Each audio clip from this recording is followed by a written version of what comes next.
In 1934, a British archaeologist excavating the ancient ruins of Eridu uncovered a fractured clay tablet hidden inside a sealed chamber beneath a temple that had stood abandoned for over 6,000 years.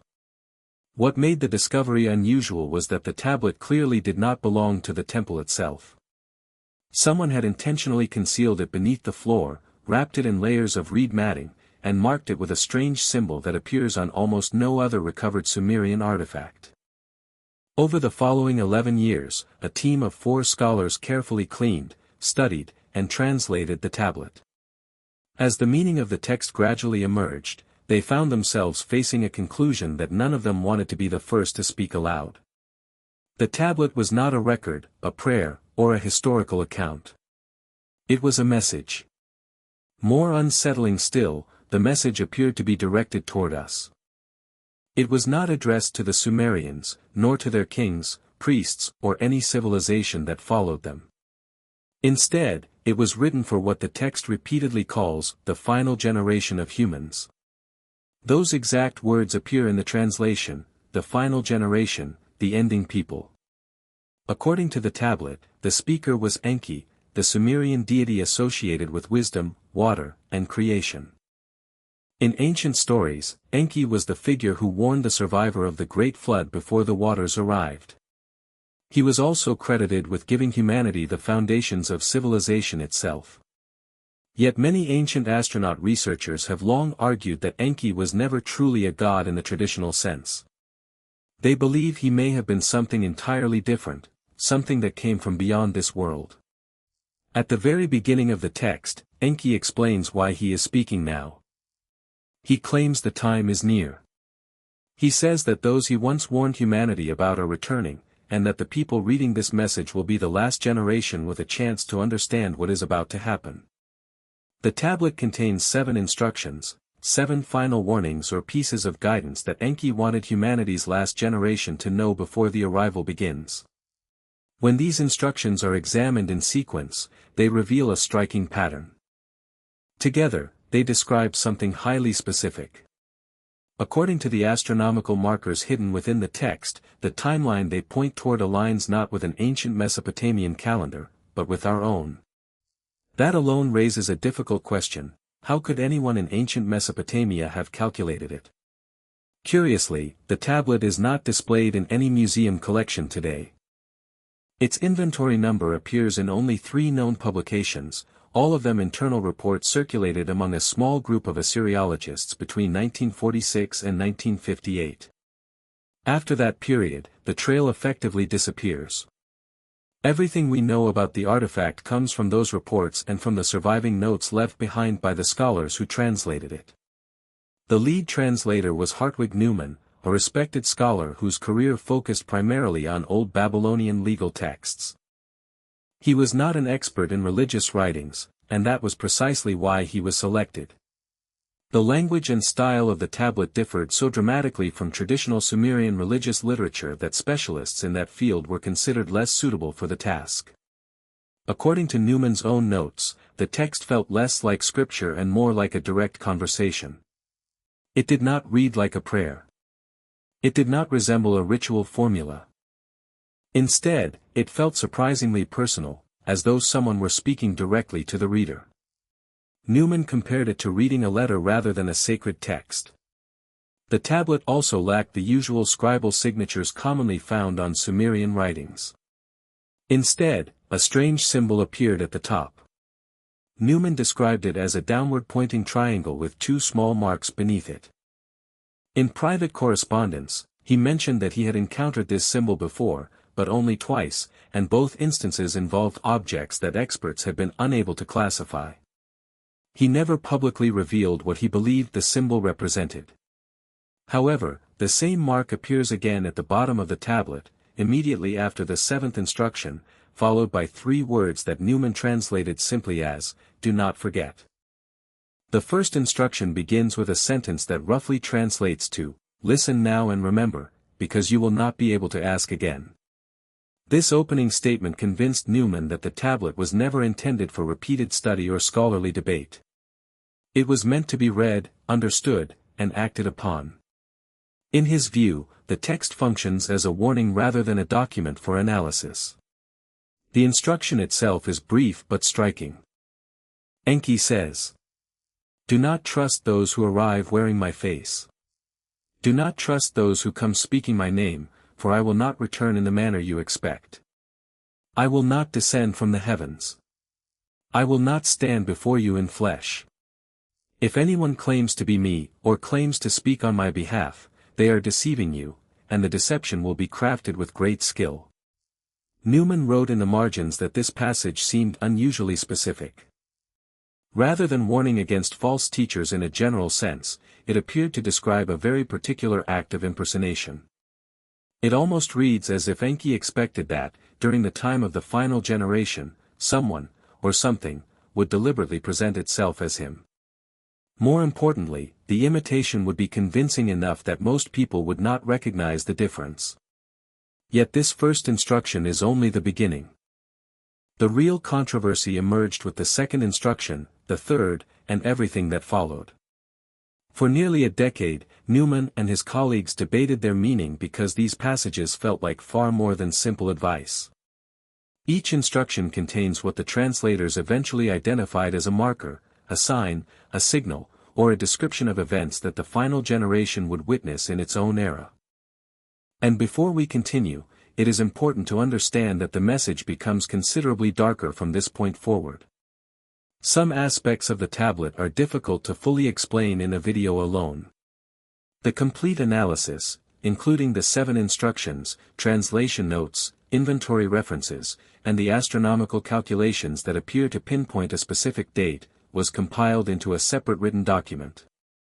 With that said, the second instruction focuses on knowledge. Enki states, "In the age of the final generation, knowledge will exist everywhere. Every human will hold within their hand more knowledge than the greatest libraries of my time ever contained. Yet they will not become wiser because of it. Instead, they will become more confused. They will become less certain of what is true, and those who profit from that confusion will be the very ones who created it." Newman highlighted a particularly unusual phrase in this section, knowledge in the hand. Within known Sumerian culture, such an idea would have been difficult to understand. Knowledge was preserved on clay tablets, safeguarded in temples, or entrusted to trained scribes. The concept of a single individual physically carrying vast amounts of knowledge in one hand had no obvious meaning within their world. To a Sumerian reader, the phrase would likely have sounded nonsensical. Today, however, it sounds far less mysterious. The instruction continues by warning that humanity's ability to separate truth from falsehood will steadily erode. Not because truth disappears, but because information becomes overwhelming. There will be so much of everything, and so much of it shaped by those who benefit from confusion, that many people will eventually stop trying to determine what is real. Instead, they will choose whichever version feels most comfortable and accept it without question. According to Enki, those who stop questioning will not survive what follows. Not necessarily in a physical sense. Something deeper is implied. He describes it as a form of forgetting that cannot be reversed, a gradual dulling of the human mind that leaves people unable to recognize what stands before them when the critical moment finally arrives. The third instruction is where the tablet enters territory that Newman privately described as nearly impossible to explain. Here, Enki turns his attention toward the sky. He says that during the era of the final generation, subtle changes will begin to appear overhead. These changes will not occur suddenly or dramatically. They will start slowly. Stars that once appeared fixed and familiar will become harder to see.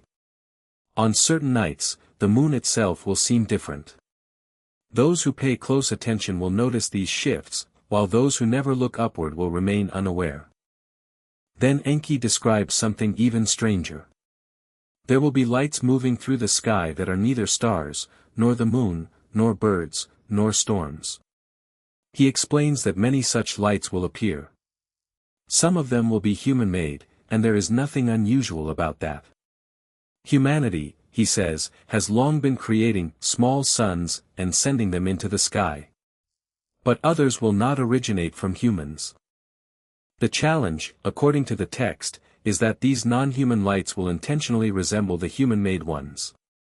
They will move in ways similar to human machines. They will appear in places where human machines are expected to be seen. They will not openly identify themselves.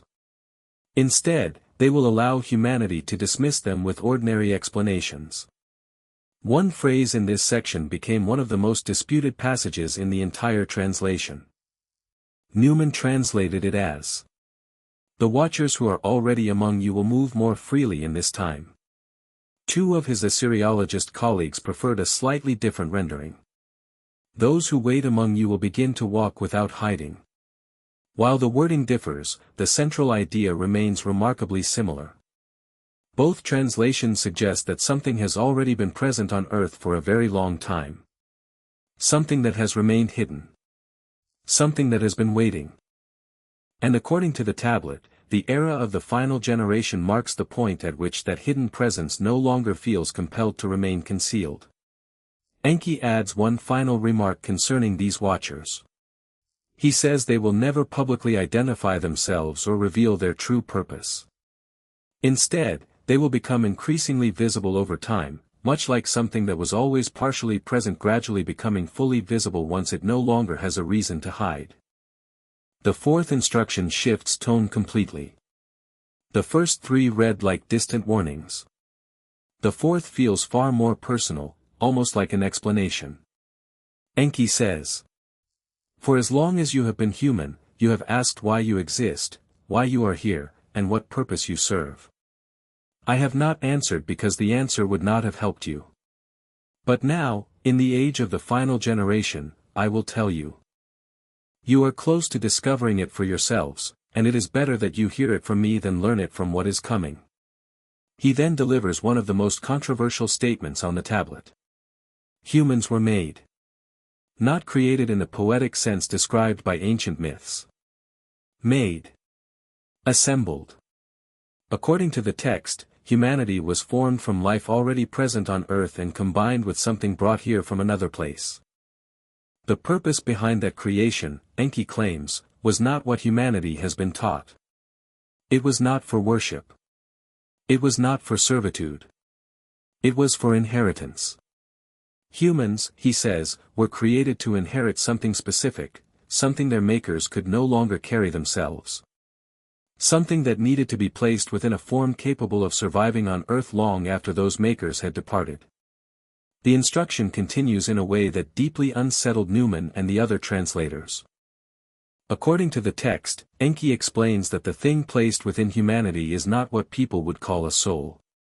It is not the mind, nor is it intelligence in the conventional sense.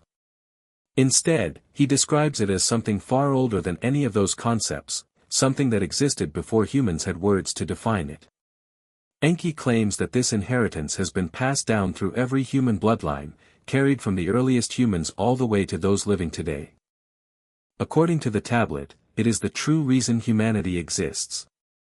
More importantly, it is the reason the ones who left are now returning. They are returning, Enki says, to see whether the inheritance has been preserved or whether it has been lost. What makes this passage especially unsettling is the care with which Enki explains that a person can carry this inheritance without ever realizing it. He states that preserving it does not require religion. It does not depend on rituals, ceremonies, or even faith. No specific belief system is necessary. Instead, the inheritance survives only if the individual who carries it remains, in some fundamental and essential way, recognizable as what humanity was originally intended to be. The tablet never clearly defines what that original purpose was. It only hints at it. If this feels overwhelming, that reaction mirrors exactly what Newman and his colleagues described in their private correspondence during the years they spent translating the text. Letter after letter reveals their growing discomfort as they attempted to understand what the tablet was actually saying. Because the implication of the fourth instruction is enormous. It suggests that humanity's understanding of its own origins, its purpose, and its relationship to whatever created it may be incomplete, or perhaps deliberately distorted. According to the text, the story humans have told themselves about who they are may be missing something critical. And the tablet does not stop there. The fifth instruction is where the message becomes even more controversial. This was the section that Newman reportedly circled in red ink in his personal working copy. It was also the passage he attempted to publish an academic paper about in 1956 before being quietly discouraged by his institution. The reason is simple. This instruction does more than warn about an arrival. It names it. And, according to the translators, it provides a date. Before continuing, it is worth pausing for a moment. The fourth instruction is arguably the section that changes the entire meaning of the tablet. Yet its significance becomes much clearer when viewed alongside the original Sumerian notation. The phrases concerning inheritance, creation, and preservation are difficult to fully appreciate without seeing the source text itself. Everything related to those passages has been compiled in the accompanying document, including the original wording and translation notes. Now we can move to the fifth instruction. It begins with an astronomical marker. Enki writes, "When you see the following pattern in your sky, know that the time is very close." What follows is a description that modern astronomers would immediately recognize as a celestial alignment. After years of analysis, Newman's team concluded that the passage referred to a specific arrangement involving the constellation now known as Cetus, a particular position of Jupiter relative to the ecliptic, and a precise location of the Sun along the plane of the galactic center. According to the translation, all three conditions must occur simultaneously. When they do, Enki says, the arrival begins. Newman personally worked through the astronomical calculations, comparing the descriptions found on the tablet with modern ephemeris data available at the time. His conclusion was unexpected. The text did not point to a single day. Instead, it identified a window of time. That window begins in the middle of the present decade and extends for roughly 12 years afterward. In other words, if both the translation and the astronomical calculations are correct, then humanity is already living within the period described by the tablet. Right now. As these words are being heard. According to Enki, this is the period during which the ones who departed will return. Not as visitors. Not as teachers. And not to negotiate. The wording is remarkably direct. He says they will return to reclaim what was placed within humanity. They will come to examine what it has become. They will determine whether the inheritance fulfilled its purpose. And they will decide whether humanity preserved the thing it was created to protect, or lost it somewhere along the way. One particular statement in this section reportedly disturbed the translators more than any other. Accounts from the surviving notes suggest that a French scholar involved in the discussions, André Lemaire, became so troubled by the implications of the passage that he left a translation session and did not return for 3 days. The reason was a single line. Enki states that not every human will be evaluated. Only some. According to the tablet, those who have preserved the inheritance in a form recognizable to the returners will be regarded as descendants. Those who have not will be regarded as something else. The text never clearly explains what that means. However, the term used in the original wording drew immediate attention. According to Newman's translation, it is the same word that Sumerian texts commonly used for livestock kept within enclosed pens. The implication was impossible for the translators to ignore. Newman himself added a handwritten note beside this passage in his working copy. In his own words, he wrote the following. The passage continues with what Newman later described as one of the most emotionally human moments in the entire text. After pages of warnings, celestial signs, and unsettling claims about humanity's origins, Enki suddenly shifts his tone. He says, "I am telling you these things because I do not want events to unfold this way." According to the tablet, Enki explains that he was one of those involved in the making of humanity. However, that process was far from unanimous. The creators disagreed with one another, sometimes fiercely. Some believed humans should exist to serve. Others believed humans should inherit something greater. Still others felt humanity should never be told the truth at all. Enki claims he belonged to the group that wanted humans to know everything from the very beginning. He lost that argument.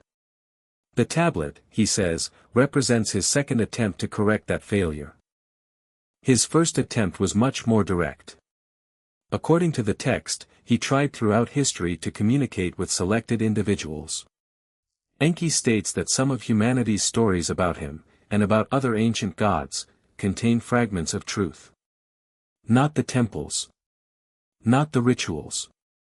Not the religious institutions that formed later.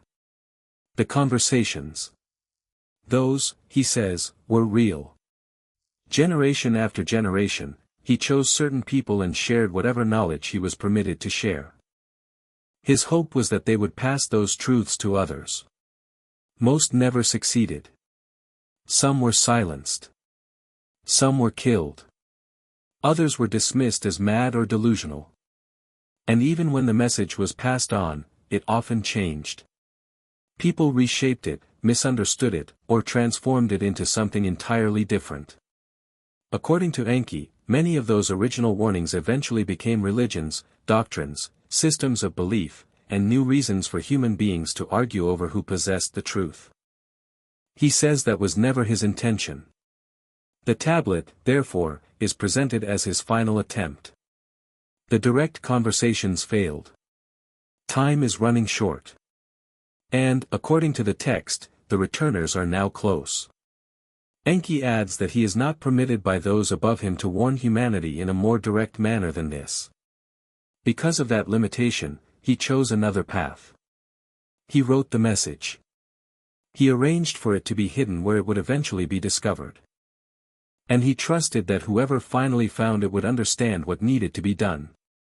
Curiously, he never explicitly states what action the reader should take. That choice is left deliberately open. Instead, he offers only a final plea. Do not let the making be for nothing. Do not allow the inheritance to be lost. And above all else, when the returners arrive, do not mistake them for gods.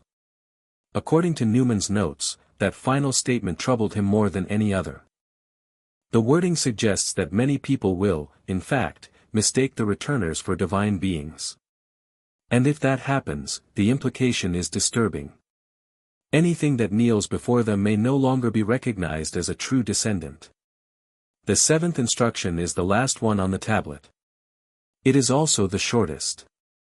Yet every translator who studied the text agreed on one thing: it is by far the most difficult section to accurately render into a modern language. The problem lies in the Sumerian wording itself. The terms used carry meanings that have no direct equivalence in English or any modern tongue. Every translation captures part of the idea, but never all of it. Newman once compared the experience to trying to carry water in a torn cloth. No matter how carefully you work, something always slips through.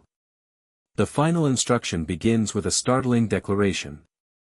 If you are reading this, then you are already inside it. Enki continues. You are already the final generation. Not because I have declared it, but because the message could not have reached you otherwise. You would not have found the tablet. It would not have been translated. You would not be encountering these words at this moment unless you belonged to the generation for which they were intended. He then makes an even stranger claim. The message, he says, was designed to find the people who needed to receive it.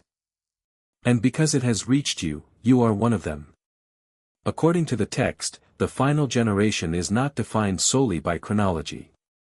It is defined by contact. The final generation is the one that exists when the arrival occurs. It is the generation that encounters the returners. That encounter does not necessarily mean seeing them face to face. Rather, it means being alive during the appointed window. Being conscious during that period.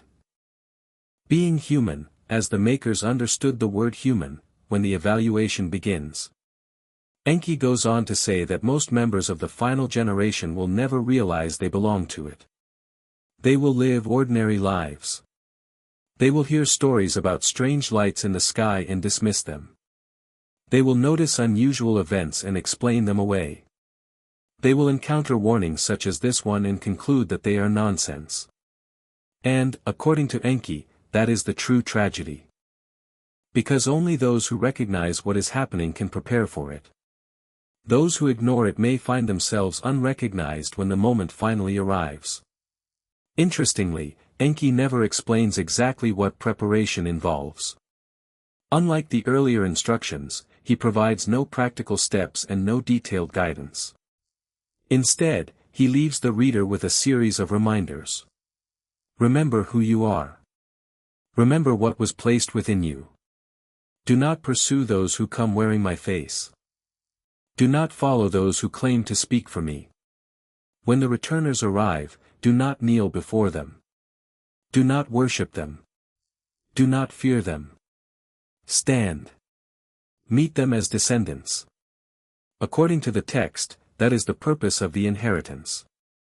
That is what humanity was created for. Not to serve, but to meet.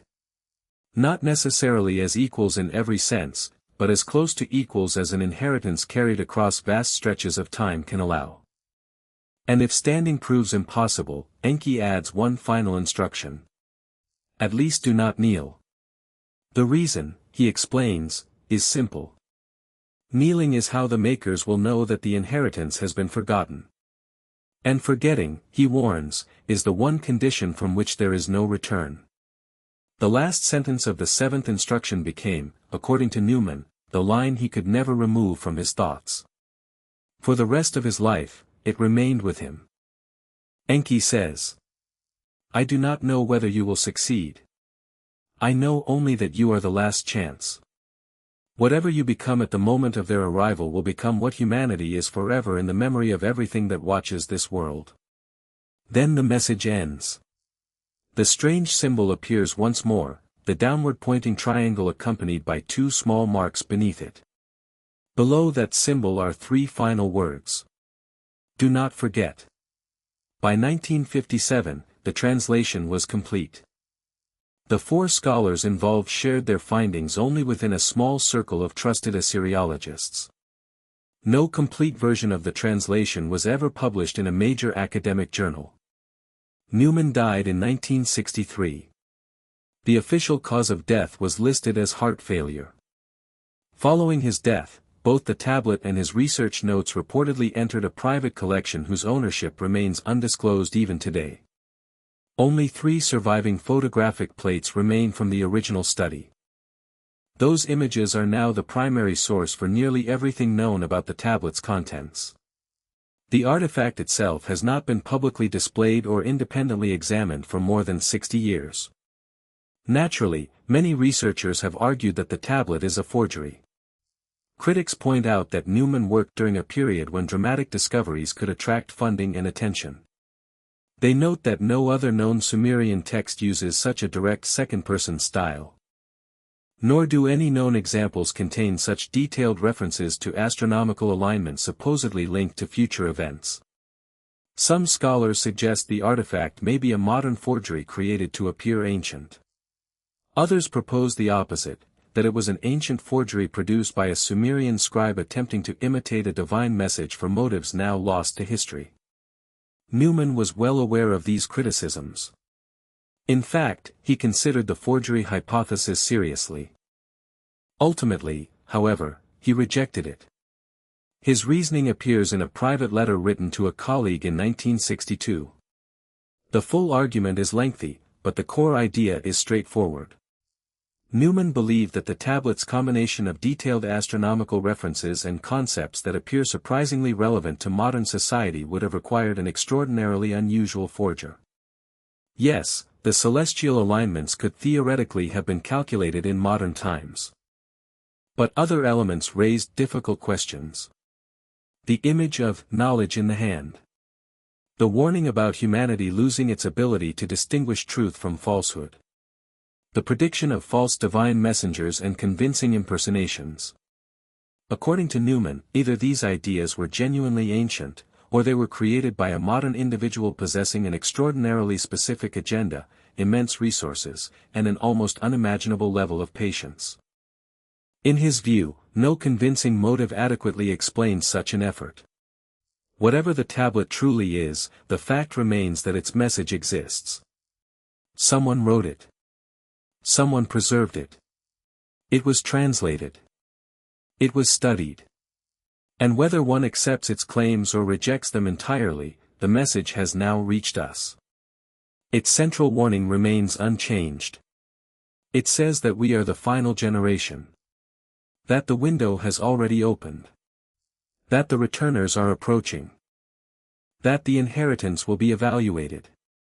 And that whatever humanity chooses to become in that decisive moment will shape how our species is remembered by whatever intelligence, force, or presence may be watching this world from beyond it. The tablet never tells us whether humanity will pass that evaluation. It offers no guarantee of success. Instead, it says only that the message reached us. And if that is true, then responsibility rests with us. Not someday. Not in the distant future. Now. Ignoring that responsibility, the text suggests, does not make it disappear. The final words remain the same. Do not forget. Whatever happens next. Whatever conclusions you draw. Whatever you choose to believe about this message, about Enki, about humanity's origins, or about those who may have created us. Do not forget. And that is where the message ends. Whether the tablet is an authentic relic from a forgotten age, an elaborate forgery, or something in between, one fact remains unchanged: its warning has survived thousands of years and somehow reached us. Maybe the 7 instructions are nothing more than an ancient story. Maybe they are a misunderstood message from a distant past. Or maybe they are exactly what they claim to be, a warning intended for the people living right now. The truth is that none of us can know for certain. But if there is even the slightest chance that this message was meant for our generation, then allowing it to disappear into silence would be a mistake. So before you leave, share this video with someone who would want to hear this story. Send it to a friend, a family member, or anyone who enjoys exploring mysteries that challenge what we think we know about our past and our future. Because if the tablet is right, the final generation is not a group of strangers. It's us. And if there is one instruction that echoes from the very first line to the very last, it is the same message repeated again and again. Do not forget.